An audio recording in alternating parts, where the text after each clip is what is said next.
for those that are new. So we're going to be going at a faster pace. You got to cram everything into 45 minutes. Something to keep in mind is Maseches Brachos is the longest Masechta in Shas. It doesn't have that reputation because as a book, it's not the thickest. But every DAF, you'll notice in Brachos, is not quite as crammed with Rashi and Tosfos. Because of that, every DAF in the Gemara has more Gemara to it. So there is more text to get through on a given day than you will perhaps in other days of Daf Yomi. Because of that, Brachos perhaps might require going through things a little bit faster to get everything into 45 minutes. So that will probably be the case today somewhat. I'm going to go a little fast. Something that I'd like to do for those that are starting, I would like to point out, when possible, certain assumptions and certain key ideas to understanding a Gemara. That way we have an idea of where we're going and how to perhaps look at every Masechta that we go through throughout Daf Yomi. So I'm going to try to point out certain assumptions, certain classic frameworks through which the Gemara speaks. But other than that, we're going to pretty much go through things in a regular non-beginners format. If you want to be a part of this on a regular basis, kol haskalos kashos, that the beginnings are going to be difficult, it requires a lot of work, and I hope that you'll be able to stick with us. Okay, so we're going to start with Maseches Brachos. It's the first Masechta in Seder Zorim, which is the first Seder, the first order in Shas. The first three prakim, the first three chapters of Brachos deal with primarily the laws of Kriyat Shema. So let's just start discussing that. So the Mishnah says, Me'ema Saikorin Shema Ba'arvin. The Mishnah was the compilation of statements by the Tanam, by Rabbi Yehuda Hanasi, and they ask the very first question in Shas, from when can a person read Shema in the evening? Right? We have an obligation to say Kriyat Shema every morning and every evening, so from what's the time period by which a person can say the nighttime Kriyat Shema and fulfill their mitzvah? So the Mishnah answers, Mishasha akwanim niknasim la'achol b'trumasan at sofa ashmura ha'arishona. From the time that the priests go and eat their truma until the end of the first watch. What that means is that a Kohen, he is somebody who is a Kohen. Kohanim are the only people that are allowed to eat truma. However, an additional requirement besides being Kohen, you also have to be tahor, you have to be pure. A Kohen, when he goes into the mikveh, and then he comes out, for whatever tumah you're dealing with, some are more complicated processes, some are not as complicated, but in any event, a Kohen goes to the mikveh, whatever that is, to make himself pure, he's not pure entirely until the end of that calendaric day. Right, so until the passage of a full day after he had gone to the mikveh, that's when he can eat truma. So whenever that transition comes from one day to the next, the Gemara will discuss what time exactly this is.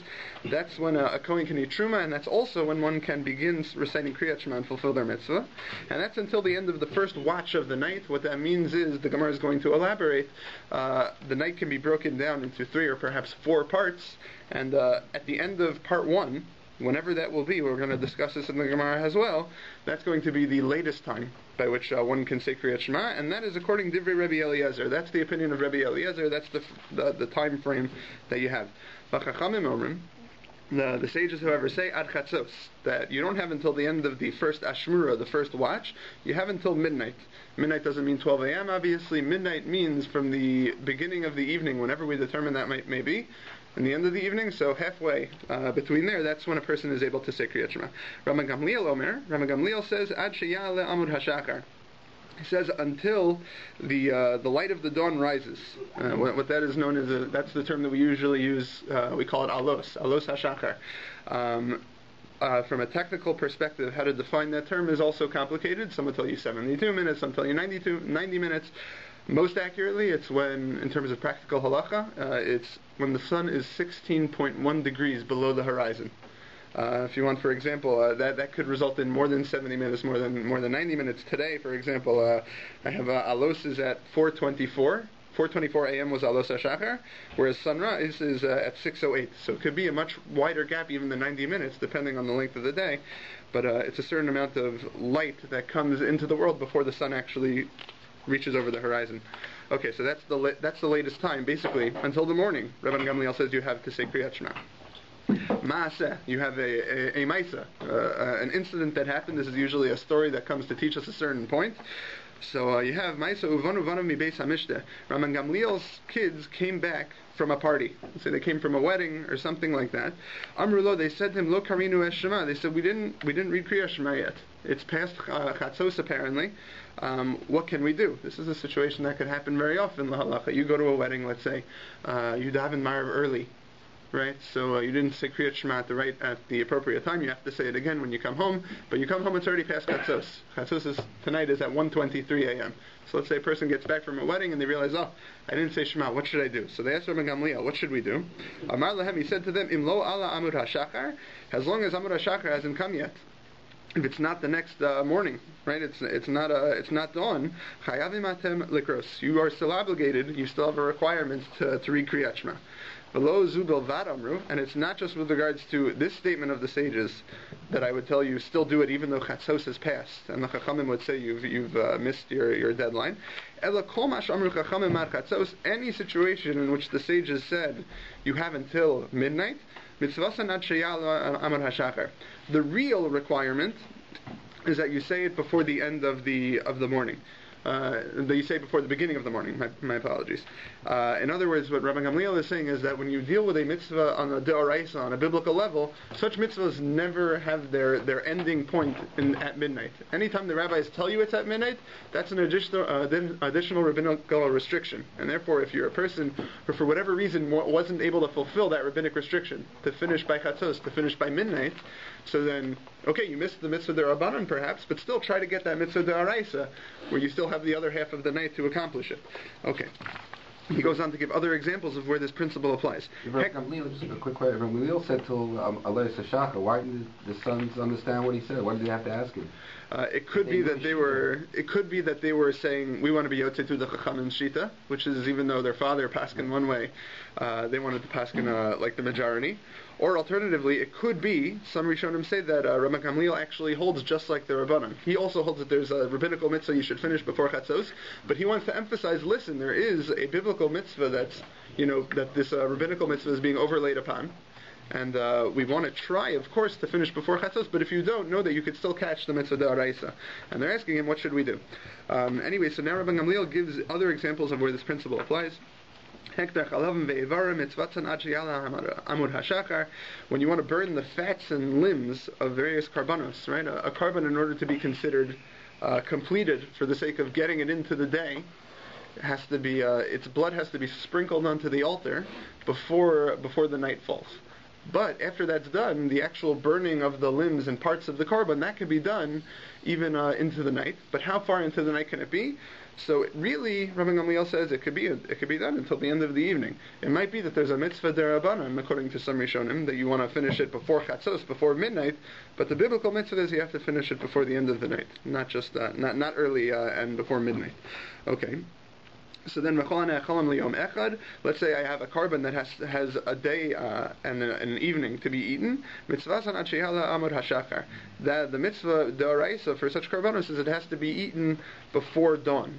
But there's a din d'rabanan, perhaps that person should try to eat it before chatzos. Okay. Now the Mishnah asks, lama amru chachamim ar chatzos. So if the real mitzvah is that it has to be finished before the end of before the start of the day, before dawn, why did the rabbis make a decree that it has to be finished before midnight? So the Gemara says, the Mishnah says, in order to distance a person from sin. Now very often a person will think if he has all night, they'll be like, okay, I'll go to sleep, I'll wake up at some time before dawn, and then I'll say Kriyat Shema. And one thing turns into another. Obviously a person doesn't necessarily wake up when they plan. So the rabbis made a decree, give this person a smaller frame of time to say Kriyat Shema, and they'll actually be more consistently saying it, because they're not going to make the mistake of thinking they have more time and end up oversleeping or whatever it is. It's important to think about why exactly do mitzvahs derabanan keep us away from averos. If anything, you're giving us more restrictions, you're making it easier to violate something. So that's maybe a good question to ask on this idea. What do mitzvahs derabanan accomplish? If anything, all it's doing is giving me more restriction. How does that prevent me from violating mitzvahs? So it's something to think about. A bigger question, perhaps. Okay. So the Gemara, now we have the discussion of the Amoraim on the Mishnah. That's how all the Talmud is structured. So the Gemara asks, Tana hicha kaya dekatani me'emasei. The Tana from where did he come that he is writing this question of me'emasai, of from when do you say Kriyat Shema? What's the time frame? In other words, they're asking structurally, it doesn't make sense. You have to introduce first that there's a chiyuv, that there's an obligation to say Kriyat Shema before you then go on to talk about what the time frame is. Right? So if we're talking in a structured manner, why are we starting from a question that seems to pick up in the middle of a subject? Visu, and furthermore, question 2, Ma'ishna detani ba'arvis beresha. Why did you start in the Mishnah talking about Kriyat Shema of the night? Listen to Shacharis beresha. Start our Masechta by talking about the morning Kriyat Shema. That would make more sense. The day starts in the morning, presumably. So we have 2 questions. The Gemara answers both with one. Tana akrakai.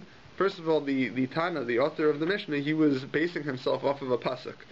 The pasuk says, "B'shoch b'cha uvkumecha," that you say Kriyat Shema. This is within Kriyat Shema itself, obviously. When you lie down and when you get up, right? What's the order in which the pasuk tells us you say it?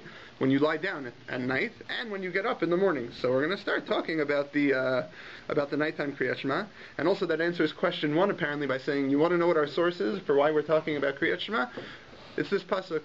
The Kriyat Shema itself tells us that you're supposed to recite this passage when you lie down and when you get up. V'hachi katani, and this is what is meant to be said by the Mishnah. Zman Kriyat Shema deshchiva emas. The time of Kriyat Shema that emphasizes I say it while lying down. When is that? Right. So that's essentially what the question is. It does take for granted that there's this pasuk of v'shoch b'cha uvkumecha. It doesn't go out of its way to say it. And the answer, Mishasha Kohanim Nichnasim Lechol B'Trumasan. The time for that is when the Kohanim go to eat their truma. So that's one answer. V'Ibai Seima, another possible answer, if you want to say it, is Yalif Mibriyaso Shel Olam. That you could learn it not from B'Shach B'Cha Uvkumecha, but you could learn it instead from a pasuk that describes the creation of the world. B'Chsiv, you have a pasuk that says, Vayhi Erev Vayhi Voker Yom Echad. Right? It was night and it was day, one day. Right? And the emphasis in the psukim is we start from night and go to morning. That in the Jewish calendar, calendaric days are determined by starting at the night and ending at the end of the morning hour, so to speak, and not the other way around, as a secular calendar may have it. But in any event, that's where you have the order. That's why the Mishnah first discusses the Kriyat Shema of the evening, and then it goes on to talk about the Kriyat Shema of the morning. The first question of where are you coming from? Where's the basis of the mitzvah of Kriyat Shema to even build off of? It's not exactly answered. I would suggest that perhaps the Gemara is telling us that listen, this is almost an introduction to Gemara. You have to understand, anytime we discuss a certain topic, we're not necessarily going to spell out all the givens for you to begin with. There is a chiyuv for Kriyat Shema. The authors of the Mishnah took that for granted before coming into this conversation. So much of the Gemara is conversations where there are certain basic assumptions that everybody has. And that's a key perhaps to understanding the Gemara, understanding where are all the different Tanaim and Amoram coming from. What are the givens that they're dealing with when they have a discussion, which isn't necessarily black and white in front of you. So that might be what's going on here. That the answer to the first question is, B'shachba uvkumecha. You didn't know that? Of course. We're all working with that as an assumption at the very beginning. But in any event, B'shach b'cha uvkumecha is essentially the root of this entire discussion that follows. We're going to talk about when do I have an obligation to recite Kriyat Shema. It's the time that is determined as B'shach b'cha uvkumecha. That's not necessarily going to be calendaric evening and morning, but we're going to talk about people's sleep patterns perhaps, and the Gemara is going to continue in that direction. Okay. But now the Gemara asks, Ihachi sefer dakatani, if that's so, that we go from nighttime, talking about the nighttime obligation to the daytime obligation. So what about the last part, where it's written? This is not the last part of our Mishnah, but if you look at other Mishnayos and Brachos, there's a Mishnah that goes on to say as following. When you talk about the Brachos of Kriyat Shema, Brachos Kriyat Shema, that we say every morning and evening, it says, B'shachar mavarich shtayim lefaneha v'achas achareh. In the morning you say 2 brachos before Kriyat Shema. We have that. We have the bracha of Yotze Or and Ahava Rabbah, v'achas achareh, and 1 bracha after. And we have the bracha that ends in Gal Yisrael. Uva'erev, and in the evening, Mavarich Shtayim Lefanecha v'Shtayim Lacharel. In the evening you have 2 before, right? You have the first bracha of Marav, then you have Avas Olam, and then after that you have two brachos following Kriyat Shema. perhaps 3 in terms of our practice. But anyways, in that Mishnah, you see what they're doing is they're introducing the brachos of the morning Kriyat Shema, and then going on to talk about the evening Kriyat Shema. They're going in a different order. So according to the Gemara's logic that we just introduced earlier, we start from night and go to day. Listening to Arvis Bereisha, why don't you start with the evening first? Right? So the Gemara answers, Tana Pesach ba'arvis v'hadar tani b'shacharis. The authors of the Mishnayos, they taught by starting with the evening, for the reasons that we discussed before, right? B'shach or vayihi erev vayihi voker. And then it goes and talks about Shacharis, and then goes on because the topic that's left is the morning Kriyat Shema. And ad dekoi b'Shacharis, and now while you're dealing with the morning obligations, that's where you ended off your conversation with regards to, let's say, when I say Kriyat Shema, Parish Mili de Shacharis, v'hadar Parish Mili de Arvis. Then when they go on to talk about the next discussion within Kriyat Shema, talking about the brachos that I say, so they pick up where they left off. We were talking about the morning Kriyat Shema, so let's continue talking about the morning Kriyat Shema, and then after that we'll come to talk about the evening. Topically, we wanted to start off by talking about the evening and then going into the morning, and then while we're discussing the morning still, let's continue talking about the morning, and then after we close up that topic of morning Kriyat Shema, we'll go back to the evening Kriyat Shema. But that's a structure that the Gemara very often employs. You start off the entire conversation by talking about something which conceptually you think is first, but then you're going to finish talking about the second element before you, with regards to the chakras, before the second aspect of it, before going on to talking about, in the second aspect, the evening. Okay. So Amar Mar, this is a strange phrase. It usually shouldn't appear when we're about to quote a statement from the Mishnah. But okay, the master said, right, that what was the beginning time when a person can say Kriyat Shema? What's the earliest time? When the Kohanim go and they eat their truma. So Michli, let us see. Kohanim emas ka achli truma. When did the Kohanim go and eat their truma? Mishas seisa kochavim. That's from the time of when the stars come out. From a very technical, simple perspective of how to define Seisa Kochavim, that's when we believe the evening starts on a calendaric day for sure, right, as opposed to in doubt of Bein Hashmashos. It's when the stars come out. When you could see 3 medium-sized stars up in the sky at a time when you don't have anything imposing upon you. It's not a cloudy day, or more importantly for us, when there's no pollution. We have pollution now, so in terms of defining when Seisa Kochavim is, we have a lot of confusion as to when to do that.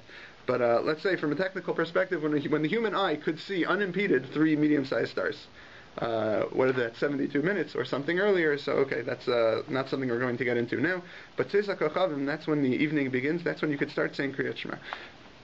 Okay, listening Mishat Seisa Kochavim. So now the Gemara asks, why not make the Mishnah much more straightforward? Say, when can I start saying Kriyat Shema? Seisa Kochavim. Why do you have to get into talking about when the Kohanim eat their truma? Sounds like a very strange way to communicate this idea. So the Gemara says, Milsa Agav Orche Kamash Malan. The Gemara wanted to teach this matter has an aside. Not necessarily that they wanted to teach you the Kohanim eat truma at Seisa Kochavim, because you wouldn't necessarily know that from the Mishnah, right? If you're coming into this without having that knowledge beforehand, you're not going to realize that the time that the Kohanim eat truma is a code word for Seisa Kochavim. But what they're trying to do is they want you to build associations, and because of that, they teach it in this manner. Kohanim emas ka'achli b'truma. When did the Kohanim go to eat their truma? Mishas Seisa Kochavim. It's when the stars come out. And what is that meant to teach you? That's meant to teach you an even deeper concept. The kapara lo ma'akva, that atonement is not something that prevents a kohen from eating truma. Kedatanya, as we learned in a braysa, uva hashemesh v'taher. Actually, before we get into describing this, I'll just describe the process. So you have certain times where a kohen is tameh, where it's not necessarily that the only thing he's lacking is that he goes into a mikveh and he's pure and he's fine and he can eat truma, and that he's tahor and pure in every aspect of the term. There are times where, let's say, he's a zav, he's somebody that has a discharge that causes him to be impure in a certain way. So he has to go to a mikveh, obviously. He has a tahar, a purification process. In addition, the next morning when he becomes tahar from the mikveh, he has to actually bring certain korbanos before he can eat before he can eat from korbanos in the Beis HaMikdash, from other korbanos. That's including Mitzorah as well? A Mitzorah is an example of somebody that needs kapara. Yes, right. So he needs to be purified by a mikveh first of all, and then also he needs to be pure in the purest sense of the term, no pun intended. He has to actually bring certain korbanos. So a kohen also, if he wants to eat truma, does he need this kapara? Does he have to bring these extra karbanos in the next morning? Or to eat truma, we don't have such a requirement. Really, all he needs is to be purified from a mikvah. The next morning, he's fine to eat truma, and okay, he has something else to do to be completely pure.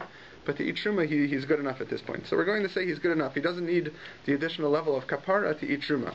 Kedatanya, as we learned in a brisa, they quote a pasuk from Vayikra, Uvo Hashemesh v'taher. The sun will come, it will set, and pass. I'm going to translate this term vaguely because the Gemara is going to go into describing how to learn this pasuk.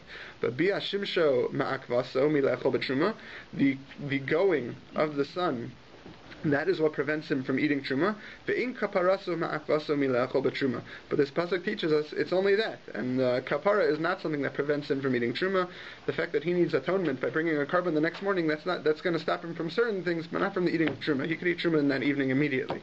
The term bias shemesh, we usually translate that as coming. But with regards to when we talk about the sun, that's referring to the setting of the sun. You have that in Psukei de Zimmer every day. You say, Mimizrach shemesh ad mavo'o. From the rising of the sun until it sets, I praise the name of God. Right? So that's what we're referring to when we say via here. The Gemara is now going to analyze this pasuk. It's important to realize if you're following in an art school or anybody that's perhaps giving you the pshat in terms of Rashi, I'm not going in that direction. I'm going to translate the following question and answer in line with the way that Tosfos explains it. I feel that it's perhaps a little bit more straightforward. So he says, Umimai dehai uva hashemesh bia shemesh. How do you know that term in the pasuk uva hashemesh, when the sun sets, that's referring to the leaving of the sun?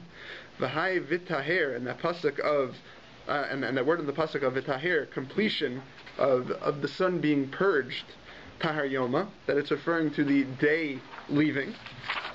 Right, the word tahar does not necessarily mean purification. It could mean passing, purging, in that sense. That's how we're assuming right now. But Dilma, maybe you should read it a different way. Dilma bias orohu, maybe it's referring to the leaving of light, meaning not the sun entirely, the sun's influence entirely, but perhaps just the light of the sun, that glowing of the orb that you see when it goes below the horizon. Maybe it's only referring to shkia, to sunset, which is not fully nighttime yet. Umay v'taher. Now, what's the term betaher in the pasuk referring to? Tahar gavra. It's saying that the person is purified, right? That the person is purified. He's tahar already at sunset. He doesn't need seisa kochavim. Maybe I should learn the pasuk to teach me a kohen becomes pure with regards to truma once the sun sets. I don't need seisa kochavim to come. Maybe I should read the pasuk that way. So Amar Rabbi Bar Rav Shila says, Im kein lemakra vayithar.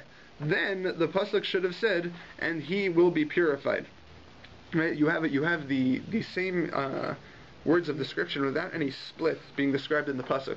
Uva hashemesh, the sun leaves, v'taher, and it's seemingly what we were referring to in the past. The sun, it passes, right? If you wanted to express that we're shifting the subject. We're not talking about the sun anymore. We're talking about a person.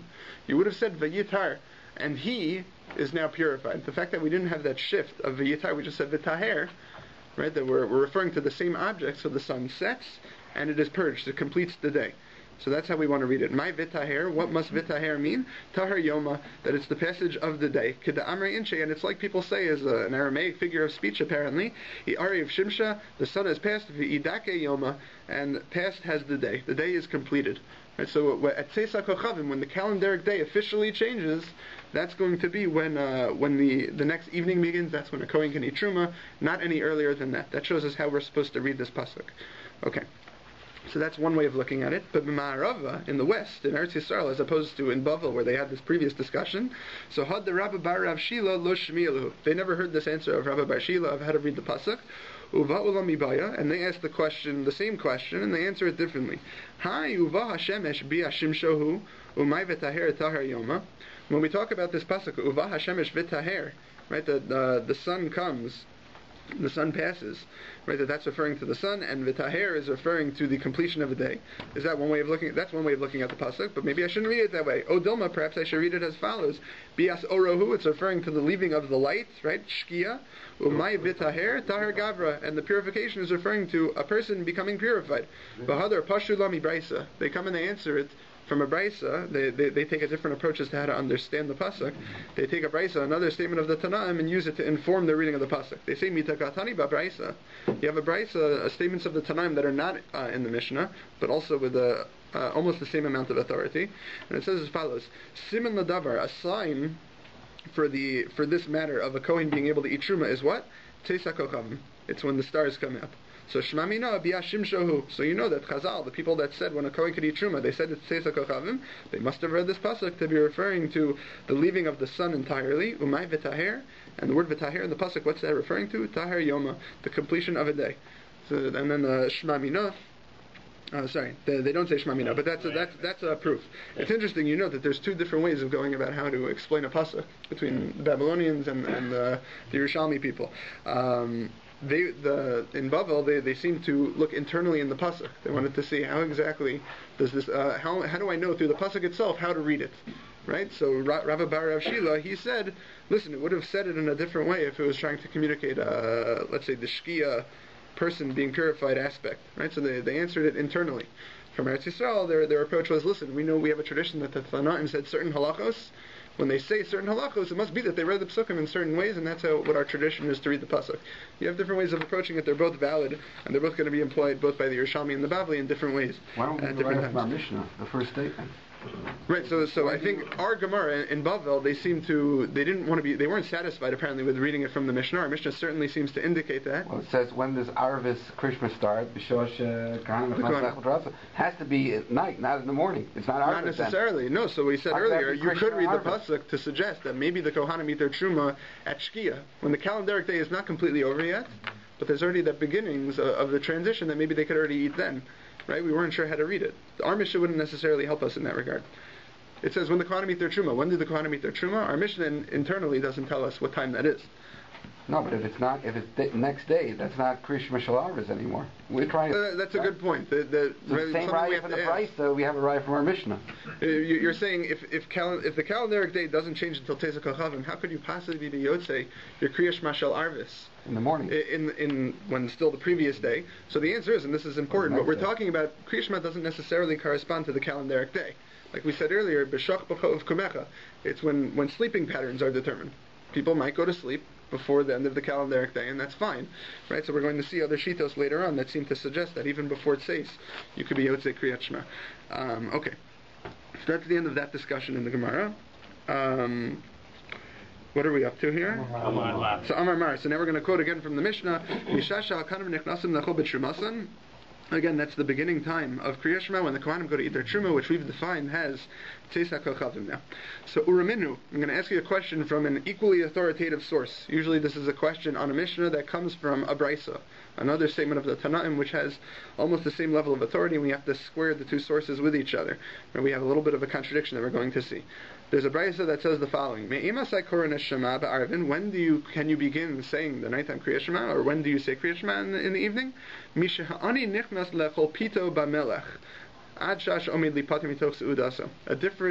seemingly different amount of time is given here. It says when a poor person goes to eat his meal of bread and salt, his evening meal, that's the time you can start saying Kriyat Shema, and you have until the time that he would finish his Seudah, seemingly a much smaller gap of time. An Ani's meal probably doesn't take too long, especially considering the fact that he doesn't have a lot to eat. But in any event, this is in glaring contrast to the Mishnah, where we have we have different amounts of time given by the Tanaim, but nobody says this, right? Nobody says this. So we have a little bit of a contradiction here. We'd like to assume everybody's expressing the same thing, so therefore we have a kasha. Are these expressing the same thing? The Gemara answers, Seifa Vadai Pliga Masnisim. The last part of that brisa you just quoted is certainly arguing on our Mishnah. Okay, sometimes Mishnayos and brisos argue. That's okay. With regards to the end time here, right, the earliest end time you had in the Mishnah was the end of that first Ashmura, that first night watch. Right, that's a... Let's assume for now, the Gemara is going to get more into this, but let's assume that's the end of the first third of the night. But that's 4 hours. Your Ani's meal doesn't take 4 hours. Right, so the end of an Ani's meal is certainly earlier than that, and this price is definitely before nightfall, because he doesn't have a candle, so he can't even be that. We're not going to get into that technical detail, but let's say, okay, yeah, whatever it is, it's a smaller amount of time for sure than the end of the first third of the night, right? So that's certainly going to be a machlokas between this brisa and our Mishnah. The earliest time that you have to finish by is certainly a point of disagreement. And that's okay. But now we're going to ask as follows. Reisha mi lema pligi yamas nisan is the first part of this brisa where it says the beginning time is when an ani starts his meal. Is that arguing on our Mishnah? Our Mishnah says that you could start at Seisa Kochavim, aka the time that Kohanim come and eat their truma. Is that an agreement? Is that the same time as when an ani goes to eat his meal? So that's what we ask. So we say lo. They say there's no machlokas here. Ani v'kohen chad shiuruhu. The ani, when he starts to eat his meal, and the kohanim, when they start to eat truma, those are referring to the same amount, the same period of time. Tzeis hakochavim. That's what we want to answer, and then there's no contradiction with regards to the start time for Kriyat Shema. But we're going to ask on that. Uraminhu. But I'll ask you a question on that answer from another brisa. We have another brisa that says, when can you start saying Kriyat Shema? In the evening. So, this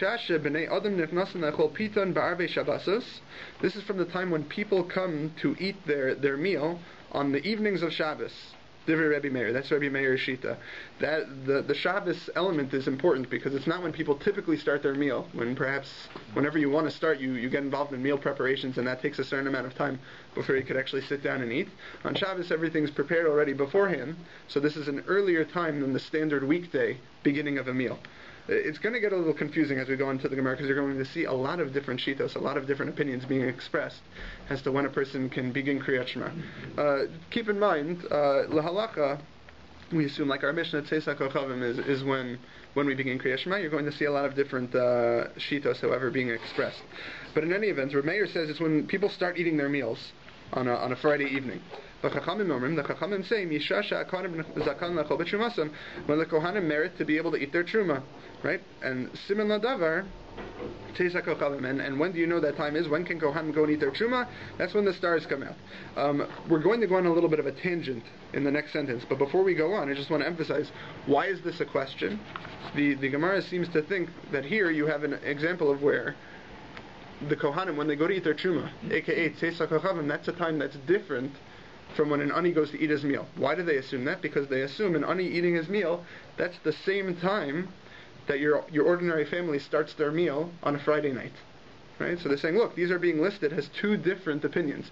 Rav Meir says the time when a family goes to eat their meal, which we assume right now, we're going to question that later, we assume right now that's the same time that an ani goes to eat his meal during the week. There's not a lot of preparation involved in taking your bread and dipping it in salt, right? And then you have a separate shita of the Chachamim saying Tzeis HaKochavim when the Kohanim go to eat their truma. So you can't say that they're one and the same time because they're being presented as two different shitas. That's the question. We're going to analyze that shortly, but first we have a little bit of a tangent. Those same Chachamim who say that Tzeis HaKochavim, when the stars come out, that's the time you can begin eating truma, and that's when you can start saying Kriyat Shema. They say V'af al pi she'ein raya l'davar. We don't have a proof specifically to this being the earliest time for Kriyat Shema. Zeicher l'davar, we do have necessarily a hint to this idea that the transition on the calendaric day from one day to the next is Tzeis HaKochavim. Shenemar, for the verse says as follows, this is a pasuk from Nehemiah. We're describing how in Nehemiah's time they were rebuilding the Beis HaMikdash, and some things never changed. The Arabs were giving them a hard time. So you have what they were doing is they wanted to build, but they were having trouble from the Arabs that lived in the area that were attacking them, etc. Nehemiah had a system by which you had half of the men actually being guards and protecting the people, while the other half were actually doing the building. But the Psukim describe the work as follows. It says, "V'anachnu osim b'melechus v'chetziam machzikim b'ramachim me'alos hashachar at Tzeis HaKochavim." And we were doing the work. We were doing the work in terms of building the Beis HaMikdash. Here's how it worked. You had half of the people that were actually holding spears, defending us, and the other half were actually building. And that took place from dawn until the time that the stars come out. So that's one pasuk from Nehemiah. It seems to be that if you wanted to define a day, it's from that time that the pasuk describes, from dawn until the stars come out. V'omer, and another pasuk in Nehemiah, the very next pasuk actually, it says, "V'hayu lanu halayla mishamer, v'hayom melacha." And it was for us, ultimately then, that the evening was a time for just guarding the Beis HaMikdash. Nobody was building at that time. And the day was a time where we did work, where half of the people were working on building the Mishkan, so the Beis HaMikdash. So you have here an indication that when we talk about transitioning from one calendaric day to the next, that starts at Tzeis HaKochavim, and Alos HaShachar is the beginning of the next morning. But now the Gemara says, Mai v'omer. We further analyze this, and we say, what's this v'omer? Why did you have to tell me the second pasuk? The first pasuk would have been enough to demonstrate this point. So the Gemara says, V'chitema mechi arva shimsha leil yehu. You would have thought to say from this pasuk, it doesn't prove that the night begins at Seis HaKochavim. You would have thought the night begins from the setting of the sun, known in our terms as Shkia, right? When the orb of the sun goes below the horizon, but it's still very light out, right? You would have thought to say that that's the evening. But those people that they were working until Tseis HaKochavim, the Mechashkei Makadme. They stayed working very late and they woke up very early in the morning. Okay, they worked beyond the period that's technically defined as daytime. Because they were working very hard. But I would say that the actual daytime period is not defined as alos till tseis. I would have said maybe from shkia until from sunset, from Netzach from sunrise until shkia, until sunset. So therefore, Tashma, therefore you had to go into the next pasuk where it goes on to describe. And by the way, this work habit where the people had their working pattern was they went from dawn until Tseis HaKochavim, until the stars came out. That was defined as the period from daytime until evening. Okay? So, end of our tangent. Now back to our discussion. We have a brisa that said you have two separate times. When people go to eat their Shabbos meal on Friday night, and when the Kohanim go to eat their Truma, Tseis HaKochavim. That seems to create a contradiction between saying that when Aniyim, when poor people eat, that's the same time as when the Kohanim go to eat their truma. So the Gemara says, "Kasalka daitach da'anyu v'nei adam chad sheyurahu." You're asking this as a question because you make a certain assumption. You're making an assumption that poor people, when they start to eat their meal, that's the same time as when your average individual begins his meal on a Friday night. And then therefore, v'i amart ani v'kohen chad sheyurahu. Then if you're going to say A equals B and B equals C, you're going to say Ani equals regular people, and regular people equal when the Kohanim go to eat their Truma, Chachamim hainu Rabbi Meir. Then our Brisa that quoted this Machlokas, Rabbi Meir and the Chachamim, isn't a Machlokas at all. They'd be saying essentially one and the same thing. That can't be. When they give different shitas, different opinions, it has to be that they're expressing different ideas. So Ela Shma Mina Ani Shiur Lachud, the Kohen Shiur Lachud. So rather learn out from this that an Ani the Ani's time when he begins to eat his meal, that's a separate time from when the Kohanim go to eat their Truma, right? So the Gemara says, lo, not necessarily. Ani v'kohen chad shiurahu. And Ani, when he goes to eat his meal, that's the same time as when the Kohanim go to eat their Truma. In other words, Tseis HaKochavim. V'ani v'nei adam lav chad shiurahu. You're making a mistake in equating a poor person and your standard individual on a Friday night. Those are different times. And therefore, what we have is Rabbi Meir is expressing a minority view when everybody goes to eat their Friday night meal, and the Chachamim say Kohanim eating their Truma, and that happens to be the same time that an Ani goes to eat his meal on a regular day. The Gemara now says, "V'ani v'kohen chad shiurahu." Do you really want to say that an Ani eating his meal and Kohen eating Truma are one and the same time? Or Aminu, I'll ask you another question from another brisa. Here we're going to have a grocery list of shitos that describe when's the earliest time you could say Kriyat Shema. But what's going to be important here, where the question is really going to surface, is going to be that you have one view that says when Aniyim go to eat their meal, and another view that says when the Kohanim eat their Truma. In other words, very clearly, in this brisa, there's an assumption that those are two different times. Let's just go through the list now. Okay. From when can a person begin to recite Kriyat Shema in the evening? Mishash shekidesh hayom ba'arvei Shabbos. This is different. Rabbi Eliezer. Rabbi Eliezer says it's when you would sanctify the day on a Friday evening. In other words, not necessarily Tseis HaKochavim, but earlier, Shkia. Right? We have to make sure that we start Shabbos tonight. You have to make sure you start Shabbos by Shkia when we're already in doubt that perhaps we're in this Bein Hashmashos period, where you have to be concerned that the next day has already begun. More on Bein Hashmashos later. Rabbi Yoshua says, Mishasha Kohanim mitoharim lechol b'trumasim. Rabbi Yoshua says the shita that the opinion that we've seen in our Mishnah, it's when the Kohanim go and they are purified that they can now eat truma.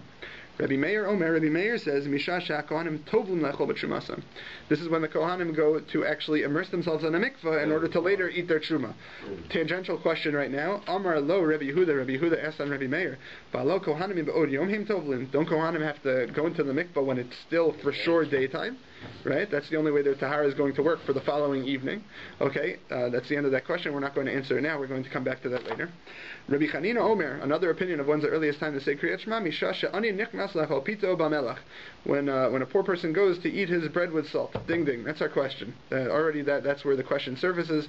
You have that time seemingly separate from the time of when is the earliest time you could say. And earlier we said it was when the Kohanim can eat their truma. But now we're just going to finish the list. Rav Achai v'amrei la Rav Acha Omer. Rav Achai, some say Rav Acha said as follows: Misha sherov b'nei adam nichnasim lahasev. It's the time when most people go to eat their evening meal. Okay, end quote of the Brisa. And now we say V'i amart ani v'kohen chad shiuruhu. If you want to claim that the time that a poor person goes to eat his meal, that's the same time as when a Kohen eats his truma. Right? Rabbi Chanina, Haina Rabbi Yoshua. Rabbi Chanina and Rabbi Yoshua are expressing the exact same opinion, but that can't be because there's a machlokas here. They seem to be saying different opinions in this brisa. So Elalav Shema Mina Shiura the Ani Lechud v'Shura the Kohen Lechud. It must be therefore that the time when Kohanim go to eat their truma is a separate time from when the Kohanim go to eat their when the Kohanim go to eat their truma is a separate time from when a poor person eats his bread. Shema Mina. You're right. They are different times. Now, going back, when we quoted that brisa at the very beginning of this Amud, what did we say? We said you have when's the time that you could say Kriyat Shema? From the time that an ani goes to eat his meal until the time that he finishes. That is totally being cholik. That is totally arguing on our Mishnah. That's okay. You have a machlokas. It's a different shita. But now we've clarified it's an entirely different shita, both in the beginning time and the end time. Should we go further? Should we end here? What do we think? Keep going? Okay. Okay. So now, now we ask, which one is in fact the earlier time? Is it when the Kohanim go to eat their truma, Tesa Kochavim? Or is it the time that an ani starts his meal? Which one's earlier? We don't actually know. We haven't pinpointed what time an ani goes to eat his meal. So the answer, Mistabra the ani me'uchar. It's more reasonable to assume that it's the later time is when an ani goes to eat his meal. Di'amar the ani muktam. If you wanted to say that a poor person eating his meal is the earlier one, Rabbi Chanina, Hainu Rabbi Eliezer. Rabbi Chanina, the one that expressed the time when an ani goes to eat his meal, he'll be the same shita as Rabbi Eliezer. Rabbi Eliezer in that brisa that we just quoted said it's when we make kiddush on Shabbos. In other words, shkia.